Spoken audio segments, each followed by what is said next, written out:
Thank you. Welcome to my YouTube channel. We are still discussing on Echolalia, but on this segment we're going to talk about delayed echolalia. Please, if you have not watched the previous video, please go and watch so that you can be able to know the difference between immediate echolalia and delayed echolalia, how to handle immediate echolalia and how to handle delayed echolalia. So for this specific video, we are going to look at delayed echolalia and tips or strategies on how to help children who have delayed echolalia. We'll as well look at things that we can avoid doing when we are having a child who echoes, who have delayed echolalia. So please sit down, please take your pen, take some short notes, and don't forget to leave your comment down there so that we can know, we can try and answer your questions. So Nazra, welcome back. Thank you for seeing us today. So can you kindly take us through delayed echolalia? Thank you, Linda. Delayed echolalia is a little more complex than immediate echolalia. Sure. We have children born on the autism spectrum who are extremely intelligent. Yeah. Okay? Yeah. And these are the kids who have such amazing memory that they can actually listen to a piece for 10 minutes and record everything just the way it happened. Yeah. Including the changes in voice, the variation in pitch, the accent as well, which I find personally very, very intriguing. Yeah. But of course, it can be frustrating when they are repeatedly saying the same thing again and again, and they're not learning what we want them to learn or what we expect them to learn or we're trying to teach them. So delayed echolalia is actually more challenging, as I just stated. But what you need to do is you need to make an environmental and a lifestyle change. Okay. That's the only thing in my practice and in my experience that will help. Okay. So if a child is completely hooked to maybe a segment on CNN, that he watches every Thursday evening, try and reduce the frequency with which he watches that. He might totally be in love with an anchor or a reporter or an actor, and he wants to pick up all the stuff that he or she is saying. This is giving them a sense of comfort. You know, it's making them happy. And you don't want to completely deny them that happiness. So you also don't want to make a drastic change and just stop him or her from watching this, but reduce the frequency. And you are saying these are children who can even record a 10 scripts. Then after 2 days, they tell you because it's already recorded on them. They have this photographic memory, you know, where they're just absorbing, keeping it in their head, and then saying it repeatedly again and again. So what you do is that you change the frequency with which you are allowing them to watch that segment, and limit the time. If they're echoing maybe like the character they like, the TV stations, limit the time on their TV station. Right? And then so if it's 20 minutes long, reduce it to 15 minutes. To 10 minutes, and eventually to 5 minutes, and then find other things that are of interest to them. Find other activities. I usually tell all my clients that when someone is watching TV, their mind is less active than when they're sleeping. So watching TV actually vegetates your mind, your brain. You become like a vegetable. Like a cabbage. Is that the reason why so many children who are into TV and they have a lot of time on screen time? Is that meant to be the reason why the communication, there's a lot of communication delay, speech delay, language delay? Because there is no two-way interaction. They are just looking, you know, and then at some point they're not even thinking, they're just staring. And all that is just getting recorded in their brain because we're like sponges, but they are not being able to express themselves So that's why the delay. That's why the receptive language part of the brain is developing and the expressive area is stagnating. Okay. So do not let them watch TV for too long. So That's if my your child, overall advice. Yeah, if your child is struggling with echoing parent, please don't allow them watch TV or cartoons, or don't give them screen time, a lot of screen time. Yes. Yeah. Yes. Yeah. So that's one is a few one. minutes here and then break it down. Yeah. Let them do an outdoorsy activity, run around, play hide and seek, maybe engage in a sport. That's great for them. And then come back and do the same. This way, they're releasing all of their energy. They're getting something else to do. And they're not only building their brain muscle, but their physical muscles too. And we all know sport is great, exercise is great. Yeah. So get them out, let them do other things. Do not let them stick to that screen for hours at So end. Nazra, you feel like parents with children who have delayed echolalia don't allow their children a lot of time on screen. Yes. And their children should do a lot of outdoor activities. Yes, a lot of outdoor activities, a lot of writing activities. You know, writing is a skill. Okay. And we're losing that skill because a lot of us are using tablets and computers, and we're not using the pen and paper.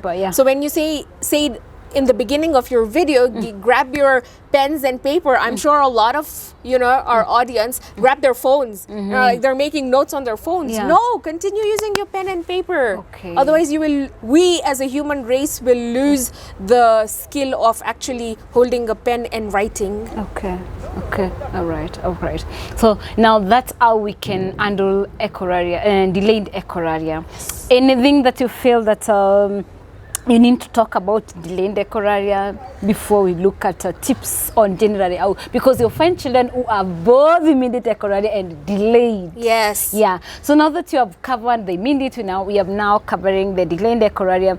Now, what now will happen, or what are the strategies that we can do for kids or autistic children who have both the delayed echolalia and the immediate echolalia? So I would like to say that be patient. As humans in this modern world, which is moving so quickly, we're not very patient. Be patient with your child. Show them that you still love them. Give them a hug. Take them out. Give them that positive reinforcement that they need, because echolalia actually reduces over time. Okay. And it does. A child who has severe echolalia at the age of 2, you'll see a huge difference or transition when they're just 3. 3 years. And then a huge difference when they're 13. So please be patient with them. Do not stop encouraging them. And just know that they are very, very special. They are not disabled, they are specially abled, because they have memory and brain capacity that probably you and I, Linda, do not have. Yeah, sure. Okay? Yeah. So if your child is doing a lot of echolalia, move them away from this trigger. Okay? Give them something else to do, something else that will interest them. Stimulate their mind in different ways. Do not use all these chemical medications to calm them down. Do we have chemicals to calm children with echolalia? We do. Research and some medical professionals do use Ritalin. Oh, okay. To calm them down, because they feel if they calm down the ADHD part of the brain, they will echo less. But that does have side effects, and you do not want to dampen their brain. Yeah. And you do not want to mess up their neural networking. So you can try things like chamomile tea or massage before sleeping to, calm their stressed mind out. That will help reduce the echolalia, but do not resort to chemical methods. So you doesn't advocate for chemical? I do not. Okay. No, I do not. Give them time. Give them their space. Yes. Try and understand them, and you know, stimulate them using different methodologies, whether it is a sport or it is a skill like knitting, whether it's an art that you're trying to teach them, or we are sitting here and watching some shooters do archery, maybe that's going to help. You know, swimming will help. So yes, as a parent or a carer or a teacher, try and look for what this child loves to do and shift their attention so that they start actually in a wholesome manner using their mind, because they are very intelligent. Okay, all right, all right. What are the things that for people working with children who have the echolalia, what are the things that you can say, please don't do this when it comes to echolalia? Please do not use physical aggression. Okay. Do not keep grabbing them because that startles them. They are very sensitive children. Yeah. Children are sensitive. Yeah. Or all children are sensitive. Yeah. But because they have some portals of their mind which are overly stimulated, like we spoke about visual overstimulation, the whole sensory part of their brain, sometimes they hear certain sounds that are very disturbing for them. So there is a way echolalia is connected with sensory. Definitely. Yeah. Definitely. You know, they may hear a certain person, for example. Maybe a child does not like my voice. Yeah. Because it's too high pitched sometimes, and my voice might disturb them. Yeah. And the last thing you want to do is, while using that high voice which is triggering stress, to go and grab them. That just completely overwhelms them. Okay. You know, and that's why they get aggressive, or they'll hit you, or they'll lash out at you. So it's very important to know this child and not trigger them even further. So do not grab them, do not continuously tell them, no, don't say that, or no, don't do that, or stop that. You know, if it's bothering you too much, change your environment for a few minutes. You know, put them maybe in a quieter space, take your break, and then come back. Shift their attention, take them for a class. You know, expose them to somebody they love and that they are more comfortable and with. then like now you've said, expose them to someone that they love. I know so many people in the society that does not understand whether your child echoes, especially with autistic children. Many people are like, maybe aunties or relatives, when you go to family gathering, then they are wondering, why is your child repeating everything? Why can't your child, you know, why does your child have to repeat this? So it's also good for parents, you know, to talk to your relatives or anybody who will be around your child and tell them that's part of the challenges that you are struggling with, or it's part of communication challenges, but you are trying to overcome it. Yes. You know, Yes. because someone, when you leave your child with someone, they will grab them and say, don't say that, don't repeat after my words, you know. And the more you say that, the more you cause tension to the child. Yes, and you scare them.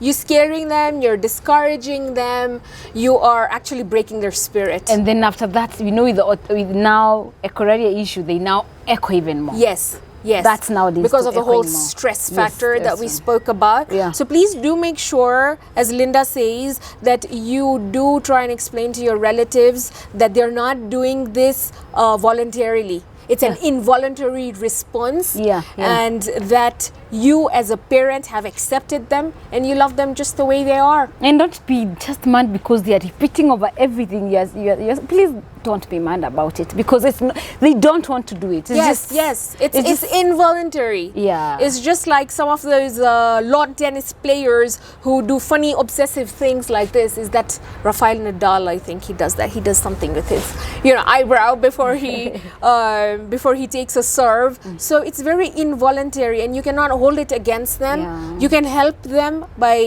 making these changes to the triggers and the environmental factors, but do not try and control their behavior or be aggressive about it, or use physical force on them. So please do not do that, and believe us as professionals that it does reduce over time. So give them time and be patient with them, and we're always here to answer more questions. So make sure you comment down there. Let's know the questions that you have. If you have more questions on echolalia, if you feel there's part that you still have more questions about, we can still do another video on Echolalia. So thanks so much for being with us. Thank you so much for viewing. I appreciate you, my viewers, and make sure this video you share with every parent you know, every relative you know, every friend you know, even the friend of your enemy and the other enemy of your friend. Make sure you share with them this video so that everybody can understand why children who are under spectrum, you know, echoes. Yes, and do not forget that that's a skill as well. That's something we cannot do. Yeah. So actually, they are probably more intelligent than we are. We are. And if we begin to understand that they're very, very special, we naturally will appreciate it and love them for who they are. So love them, love them, love them. Thank you for coming on the board. Thank you, Linda. We truly appreciate. Asante. Yes, thank you. Hit the subscribe button. Please do subscribe. Thank you. See you on the next video. Bye bye.